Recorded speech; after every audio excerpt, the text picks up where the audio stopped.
once upon a time, there were only movies, TV, and books to entertain the masses. But times have changed.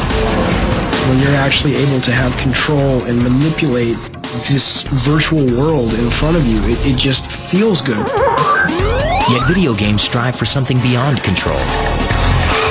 The perfect story. Here's the situation. Another member of the science team's gone missing. I think there isn't a game that wouldn't be made better by a good story and good characters. Sonny, they shot my phone.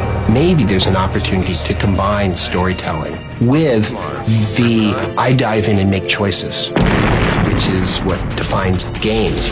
But there is still one vital story element to come. Emotion. No, thank you. Thank you! Can a computer game make you cry? Once you've answered that question in the affirmative, then I think that there's no reason for everybody not to be playing video games.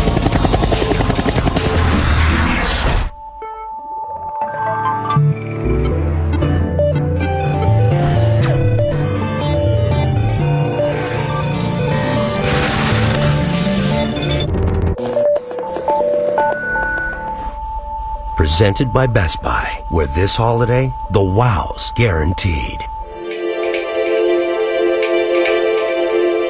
The late 70s was the beginning of the golden age of arcade games, with pellet-popping Pac-Man and relentless alien invaders.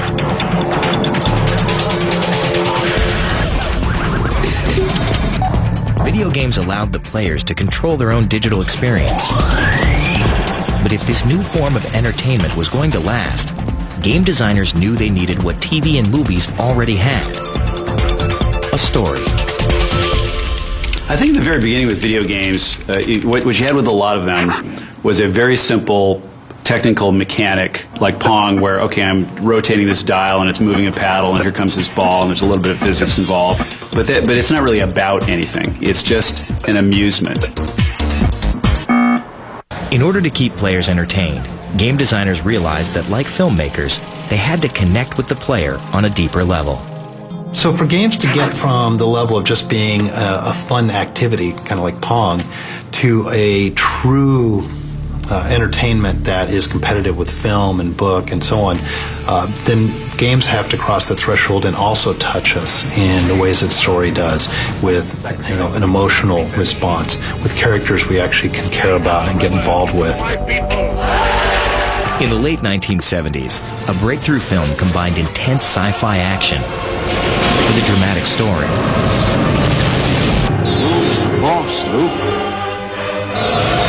Luke Skywalker's journey was a call to greatness and a chance for one man to effect great change. Taking your first step into a larger work.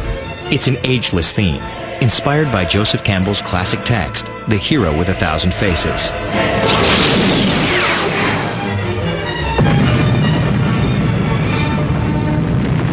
Star Wars really showed off that kind of storytelling with a kind of a fast-paced panache, really, with all this great technology and all these great special effects that didn't detract from the story.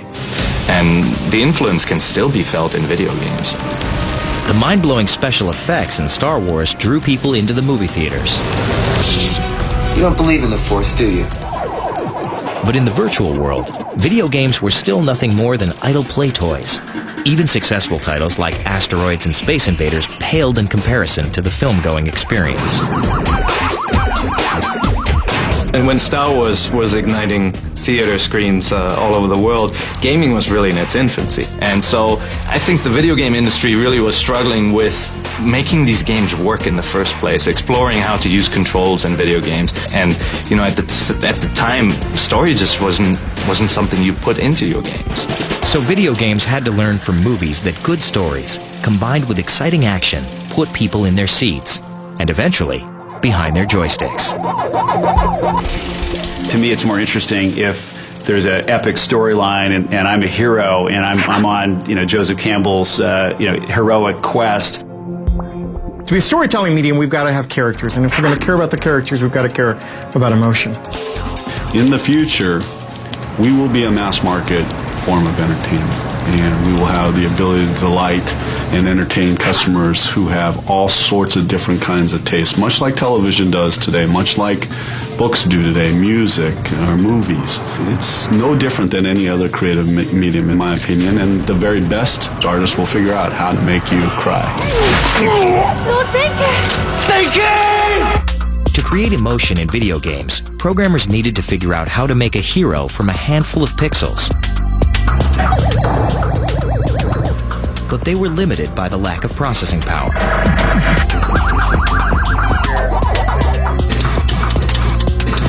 It was the imagination of a fledgling company and an untested game designer that would soon break the story barrier. Before the Japanese company Nintendo got into video games, they produced everything from plastic toys to playing cards.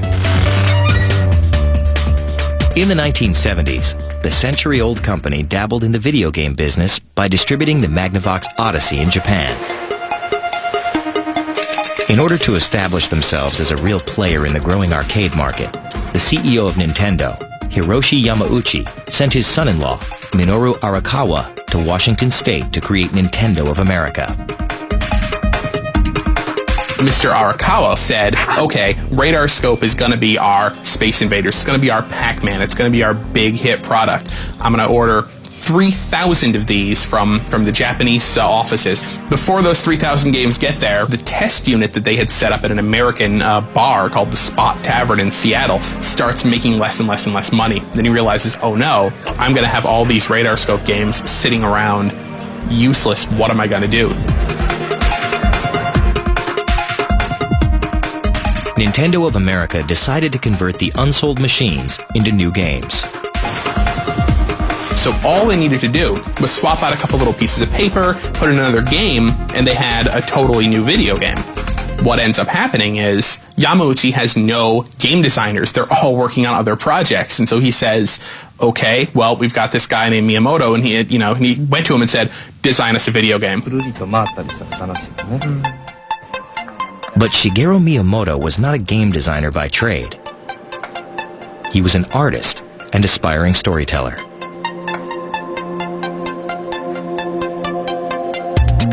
A lot of the early people in the game industry are essentially technologists. They were tinkerers who now had computers to tinker on rather than, a train set.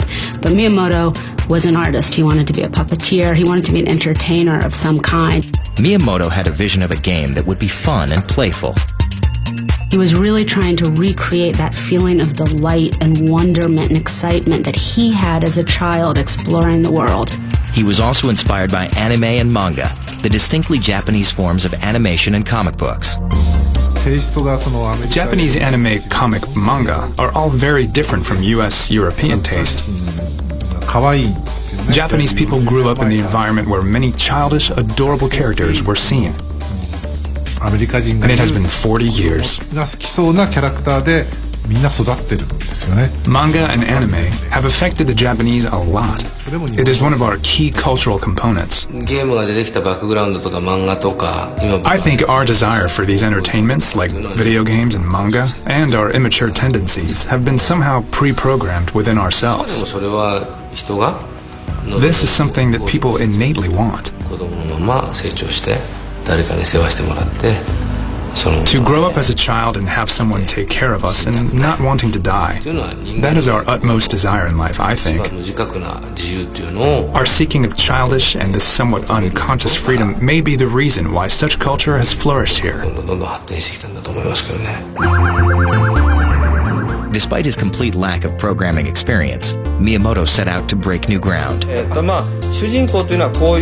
had an idea for a main character who was not really stunning, cool, or good-looking like Superman. Because characters in video games have to fit on a small screen, the design had to be less complicated. The humble little character Miyamoto created would soon change the entire face of the video gaming world.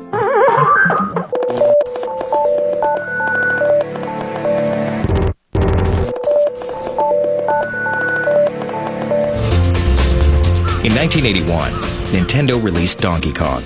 The video gaming world had its first superstar, a portly plumber named Mario. was the first time it really was the most fleshed out character. The idea that a video game should not just be about Armageddon's coming and you have to shoot this down or defend yourself about this, but it actually is about a character, and there's a sort of moral imperative that you have to save your girlfriend from this nasty gorilla. Well, if you go back to kind of American gaming in the 70s, a lot of the games didn't have a central character. It was a square block, and you kind of had to imagine that white blinking dot is a tennis racket, or a guy, or, you know, a boat or a car. The medium was so limited. It was so hard to build a character that was recognizable.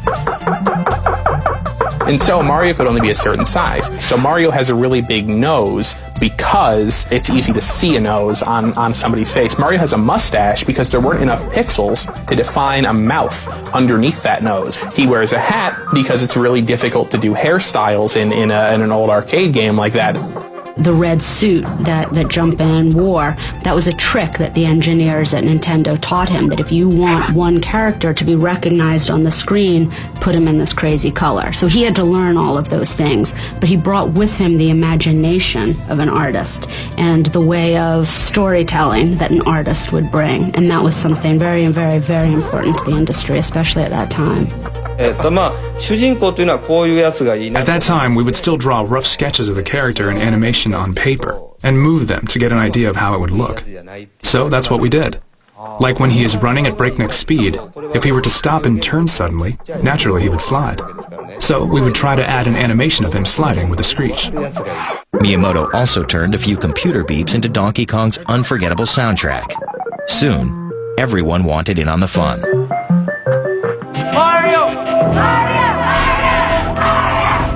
Nintendo had its first hit, and Mario would soon become more recognizable than Mickey Mouse. Miyamoto turned moving pixels into Mario, an everyman's hero, who not only saved the princess, but also helped save the home video game business. It's a whole new playing field for the nation's Nintendo-holics. There was a sense in the US that home video games were dead, that the fad of the video game console was over. The companies all believed that the future was in personal computers. Atari was convinced. They took all Atari 2600, 7800, all that stuff off the market. They devoted the entire company's resources to making personal computers. More and more energy went into designing games for the emerging personal computer business, but Nintendo believed the home gaming console could still be resurrected. Nintendo started to bring it back, and they brought it back in the form that they called a toy, something designed and aimed at kids and family. Nintendo released its new console in Japan under the name Famicom.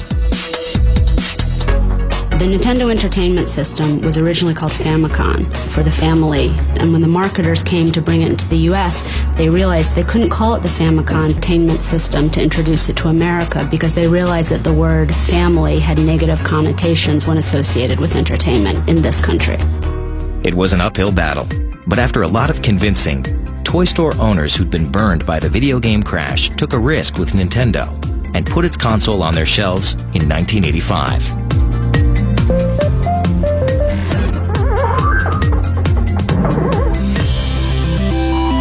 Nintendo also bundled Miyamoto's newest game, Super Mario Bros., with the Nintendo Entertainment System. A winning combination. Super Mario Brothers basically took the unknown character from Donkey Kong, gave him a brother, and gave him a real purpose. So you would start at the left side of a level, and you always knew the end of the level is on the right, so you kind of forge forward the whole time, and you saw this whole world unfold as you're progressing through it. And just like in a narrative, you had the beginning of a level, and the end you would get your chance at rescuing the princess.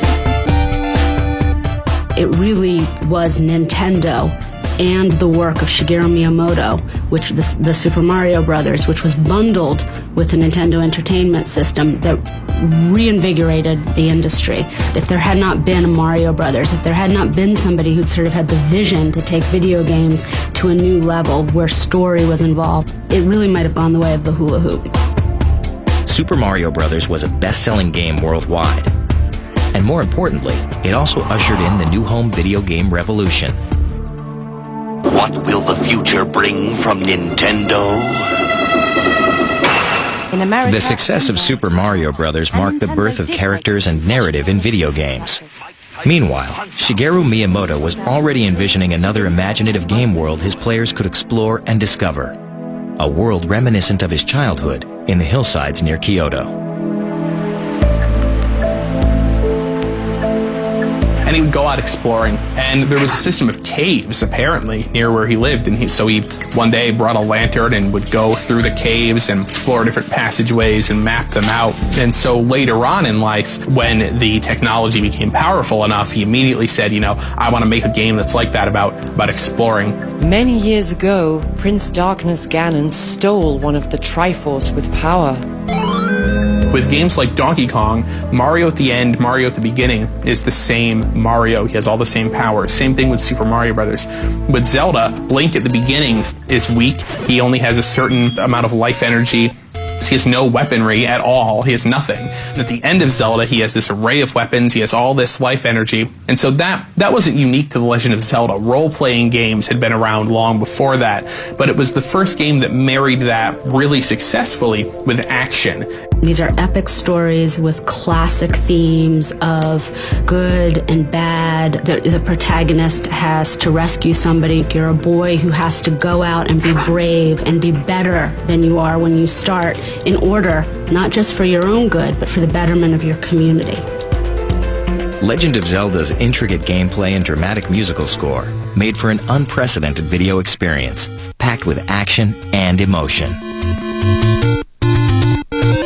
Legend of Zelda is a game that you will always hear people say it was the first game that they ever cried when they played a game. It was very story-based. Your ability to really feel for the main character and for what he had to go through in order to better himself is something that really touched a lot of people.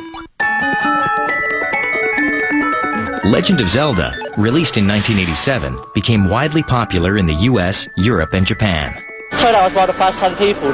Players found that the game's emphasis on gaining power and acquiring treasures was perfectly in step with the times.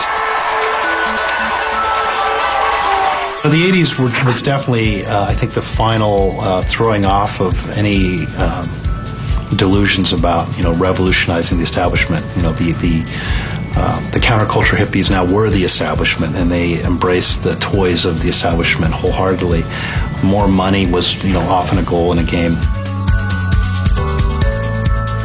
The video games themselves were a toy of aspiration. I'm a video game addict. This is big business. It became sort of one of the things that, as a new 80s adult, it was okay to go spend a lot of money on a video game console or on a computer to play games on. Which was not something that previous generations would have embraced. My father, as an accountant, would not have bought a computer to play games on. He would have bought a computer to do spreadsheets on.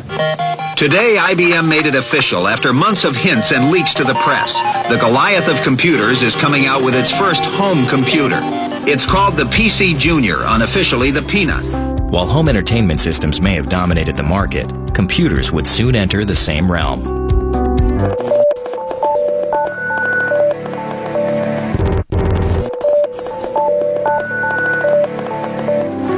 In the early 1980s, the personal computer was introduced to the market. Computer games were unheard of because most people didn't have computers. Very, very, very, very few people had computers, and most computers were in offices. They were the huge, big IBM mainframes. And basically, the games were text. So the idea of actually putting pictures was not only innovative, but how do you do it? From their home in Southern California, Roberta and Ken Williams started Sierra Online. With limited technology, they brought graphics and stories to the first personal computer games. When we started Sierra, the industry was just getting born. It was the very, very first personal computers. The Radio Shack had just introduced the TRS-80. Apple was out, and it really was hard. It was pretty gutless machine. By now, I'm sure most joysticks have more computing power than the first computers. In 1980, Roberta and Ken created Mystery House. It had no sound, no color, no animation, but it did have one feature that no other computer game had at the time: graphics. Packaged in sandwich baggies, Mystery House quickly became a surprise bestseller. It sold more than 10,000 copies, an astounding achievement. Despite the fact that it offered almost no action, Mystery House was selling on a virtual one-to-one basis with home computers.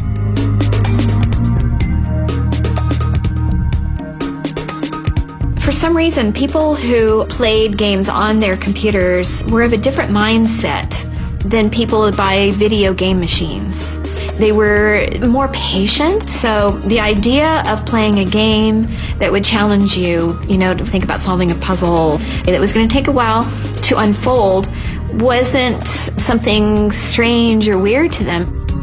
Even as home video consoles were flailing in '83, the Williamses were gaining ground in the budding PC game market. Their next graphic adventure was King's Quest. At a time when a mouse and sound card were unheard of, the game featured never-before-seen 3D-like worlds and sound with characters the player controlled. If you look at our early games, they're comical because they're checkerboarded, by taking all of the different limitations into account and putting dots in the right places. Like you give something that if you squinted and stood way back from the screen kind of looked like color, and kind of blew people away, and that people were willing to tolerate such bad graphics, such bad sound, showed that there was an industry there, but it had yet to be born. Well, in the beginning, a lot of the Heroes Quest games were very focused on action. With some of the games like King's Quest, that action element really got thrown out in favor of exploration and kind of using your mind more to overcome hurdles. And also, it was a departure in that you didn't control the character directly. You're kind of an onlooker, and the character does your bidding, but you're not completely connected to it. And so, not only was the story more intricate, because of the slower pacing, you were able to tell more, you had more text in those games, but also the puzzles were much deeper. Although Miyamoto's console games were very different from the Williams' computer games, they both succeeded in combining traditional storytelling techniques with new technology. They took games and players where no one thought they could. But changing times and changing tastes would soon push storytelling and technology to a new edge.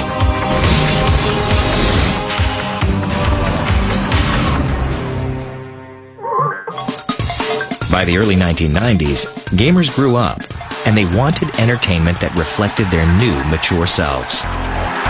Mr. Gorbachev, tear down this wall.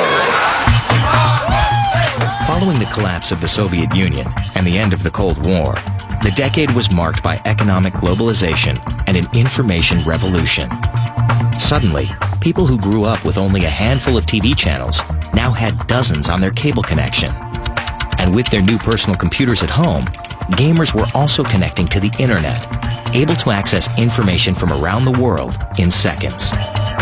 By sort of the late 80s, early 90s, you were starting to see home consoles that were as powerful as what you were finding in an arcade. Now you were getting them in a little box. So people were starting to say the amount of technology that was needed to launch the space shuttle you could now get in your home computer.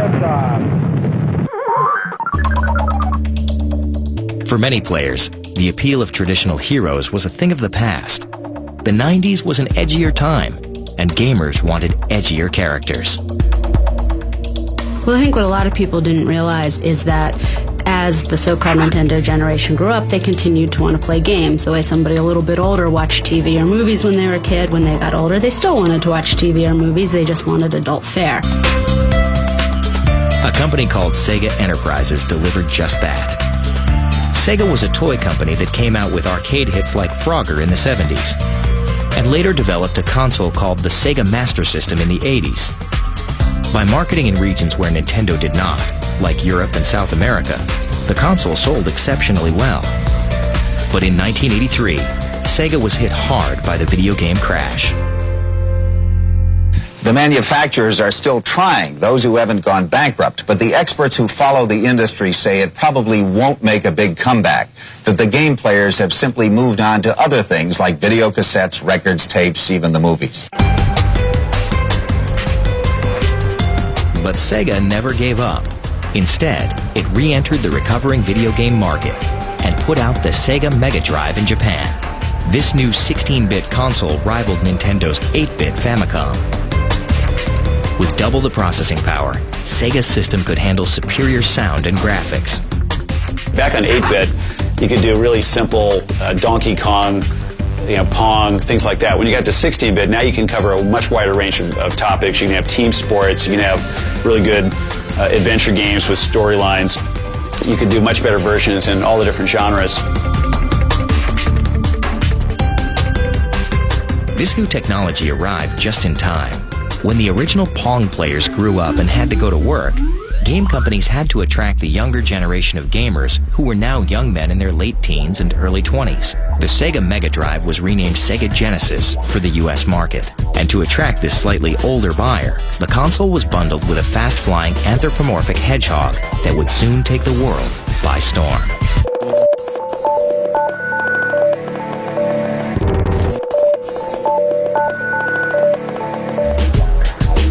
In 1991, Sega of America had rebranded itself with a new game and a new mascot, Sonic the Hedgehog. If Mario was cute and gee and aw shucks, then Sonic the Hedgehog was liable to flip you the bird kind of a character that started to resonate with the angsty teens of the early 1990s. And so as they grew up, Sonic was more relevant a character to them. In the early 90s, Nintendo was still the dominant force. And we look back, and of course driven by the cute little Italian plumber called Mario. But I think Sega identified that the consumer was looking for something else. In particular, with the launch of the Sega Genesis console, there was more processing power now that allowed characters, instead of jumping off mushrooms and bouncing and having this side-scrolling effect, you had the ability now to deliver speed. Sonic was about, mobility and getting around, and I think the spikiness of the haircut or the bristles on the hedgehog just reinforced that. Sega was looking at delivering an irreverent character that tied into the more impish sense of mischief that teenage boys would have. Sonic was the perfect character. He is an anti-hero in that sense, and that he's not meant to really embody heroic qualities. He's a kind of selfishness to him. But that's also what makes him fun.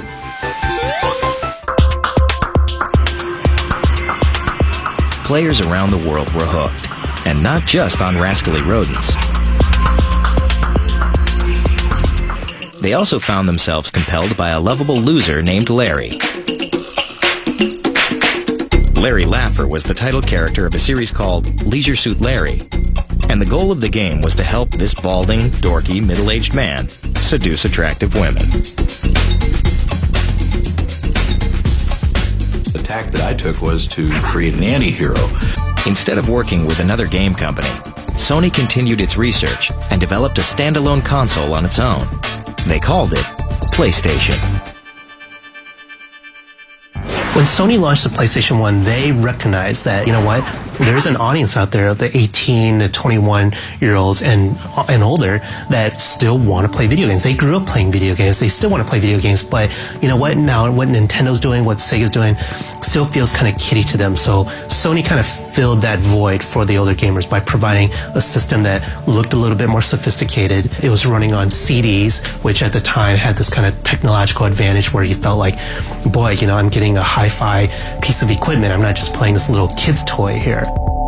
While Nintendo was still making games on cartridges that could only store 16 megabytes, Sony was making games on CDs that could store 650 megabytes. This allowed for far more complex graphics and games. You could have CD quality audio. Well done, Crash. I knew I could rely on you.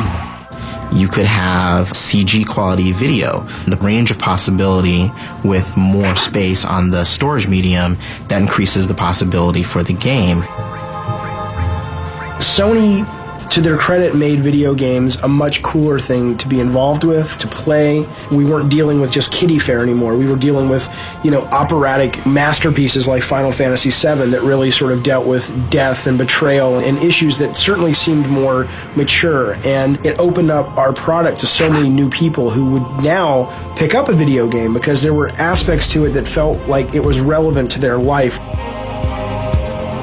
The PlayStation basically reached the same level of penetration in 10 years that it took the telephone to reach in 30 years. I mean, it just was sort of a sign of how ready people were to have something like this in their lives. It also brought us into this time where more adult fare was being produced. From 1994 to 97, nearly 16 million PlayStation units found a permanent place in family rooms around the world. The PlayStation came along in a time where the consoles moved into a world where you really had a 3D environment for the games. So Tomb Raider and Lara Croft and these, very complex environments where you could explore, that was a real hallmark of the PlayStation, and at the time it really blew people's minds. The beginning of this movement brought one surprise hit that would truly revolutionize the medium.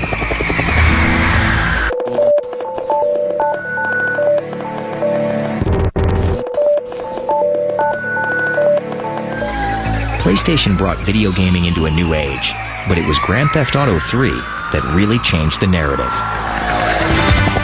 In this game, the hero wasn't interested in saving the princess. He was out to save his own skin, even if it meant breaking the law. You've got a handful of goals that you're trying to achieve, but what's changed is the play space. So they layer another fiction on top of it. So rather than being a slightly overweight plumber like Mario or a faceless spaceship in Asteroids, you're Carl Johnson, or you're a gangster who just got out of prison, and you're looking to get your life back together.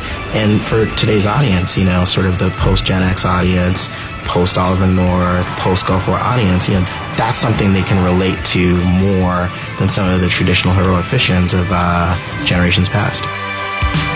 We're looking at a very tech-savvy consumer that can multitask, that wants interaction, that wants personalized experiences, doesn't want to be told what to watch, what to listen to, but wants it on his or her own terms. And that's what games deliver. In Grand Theft Auto, the player advances through the game by committing criminal acts. Grand Theft Auto is a game that allows for morally the players to make different choices, and they're not necessarily always going to be the choices we would like them to make. The fact that you could do something that is wrong and yet get some kind of reward in the game for doing it, in the same way that in real life somebody could burgle your house, which is clearly wrong, and yet make some money from the goods they stole, which is clearly good in their eyes. That's real life, and there are some games now that are kind of presenting those same conundrums to people, and it's interesting that people look at that and go, oh my God, that's horrible that they even allow you to make the same choices in the game that you can make in real life.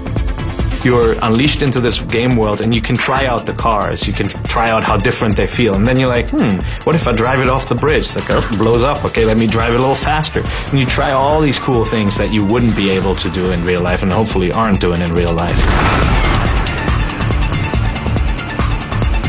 When the PlayStation 2 was released, the third edition of the Grand Theft Auto series emerged as the unexpected smash hit of 2001. Jumping for coins was out. Jumping innocent bystanders was in. Grand Theft Auto 3 and its sequels really kicked off this movement of games that were becoming more Hollywood-like. These are games that kind of told about the life of crime, like you see in so many movies like Goodfellas or shows like The Sopranos. And it had this incredible all-star cast that Rockstar, the developer, didn't even hype up. They didn't even want to take advantage of. They just wanted to have this really awesome cast. People like Samuel L. Jackson. I'll take that, Hernandez. Hey, that's my paper, man. That's money. This is drug money. And all these great names are just kind of behind the scenes doing this video game. And it also was cinematic because it told the story where you got to see your character just start out as maybe a small-time thug and slowly moving up the ranks, gaining more respect of his peers and fighting other crime bosses. So it had a real Hollywood kind of cinematic presentation to it, but at the same time was a pure video game. The Grand Theft Auto series, created by Rockstar Games, started a trend of movie-worthy storylines, real Hollywood stars, and legitimate soundtracks.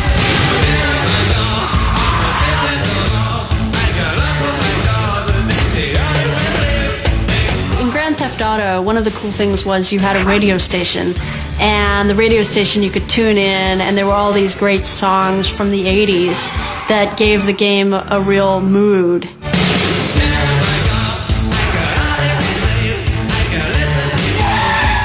Rockstar would, use use pop songs, and they'd get really talented voiceover.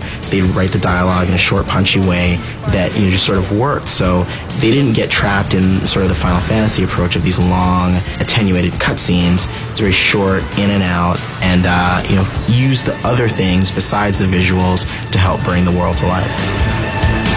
I really think this shows that gaming culture is becoming much more of a mainstream culture, and lots of other kinds of media are interested in getting some of the passion that gamers have and capitalizing on it. With video games looking and sounding more like movies, they were finally starting to earn Hollywood's respect. When you look at games that are action-adventure type games that have these incredibly lush environments, and that from 2D to 3D to HD has all happened within a decade, and really has propelled video games to now part of Hollywood when we think of the experiences you're delivering, the licenses that Hollywood movie studios are now very eager to get into a video game business, and the impact that we have overall in the world of entertainment. We are really focusing on driving a 20 to 40 hour interaction with a 25-year-old male that's no longer watching television, they're playing television. This sense of participation and heroism that you get out of winning a video game is much more powerful than you get from watching some character in a movie be heroic or victorious. I think up until recently, it was we as an industry were licensing movie rights and then paying a large amount of money at times to then do the game version of a particular movie as it was either being released or maybe 3 or 4 months later. Hollywood now recognizes that male consumer is not going to the theater. They're at home, they have their high-definition TV screen, they're connected to millions of people through Xbox Live, and now I think the shoe is on the other foot. Video games are becoming more mainstream with in-depth storylines, complex characters, and realistic graphics. We need some help here. But unlike Hollywood, in video games, good looks can only go so far.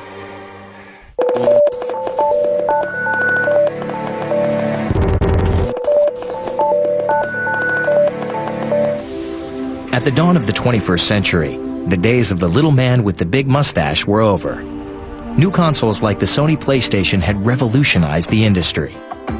The computational power that you have today in modern consoles, be it the PlayStation or the Xbox, is several orders of magnitude more powerful than what we had in the first video game consoles, like with the Pong machine. Or it's really like comparing the level of technology embodied in a modern skyscraper to Stonehenge. I remember, and a lot of people remember, playing called Tecmo Bowl from the game publisher Tecmo. And it was a very compelling game, but it wasn't exactly high-tech from the point of view of the way it looked and felt. And it really didn't look like an NFL game. Fast forward to where we are today, we're now looking at games, in particular EA's Madden Football, that if you walk past the screen in the living room and you're not paying attention, as far as you're concerned, there's a real NFL game going on there. Live from Foxborough. High-fidelity graphics allowed players to become real sports heroes. Regardless of a gamer's own physical skills, he or she could now master any sport virtually. The new sports games give players a sense of power over, their heroes, because all of a sudden you have all these players' faces and their names, and it's all real, and the rosters are all there. So they can almost move these guys around like, toy soldiers on a battlefield. And, that's a pretty heady experience. For many years now, Electronic Arts has had this slogan about EA Sports: if it's in the game, it's in the game. Where that really originated was with my passion for authenticity. In order to get the video game characters to move like real athletes, game developers used motion capture, a technology borrowed from Hollywood. Motion capture is a process by which you put markers on a person, and then you capture their movement data, and that gives you the ability to get very realistic, gross joint motion. One of the things you see in real life basketball is that any one move, everyone on the court reacts to it in some way. And EA said, well, we're going to try and take advantage of that. So they actually motion captured 10 players at a time on the court, in addition to the individual motion capture sessions they were doing. And so when you play the game, you saw it. It made a big difference. You made one little move, and everyone responded to it in some way, shape, or form. So, it puts you in the game more. Now you have so much computing power rendering these environments that you have something that's almost like hyper-realistic. And, you can see the players' eyeballs, and, you can't even see those things, when you're watching real sports events on TV.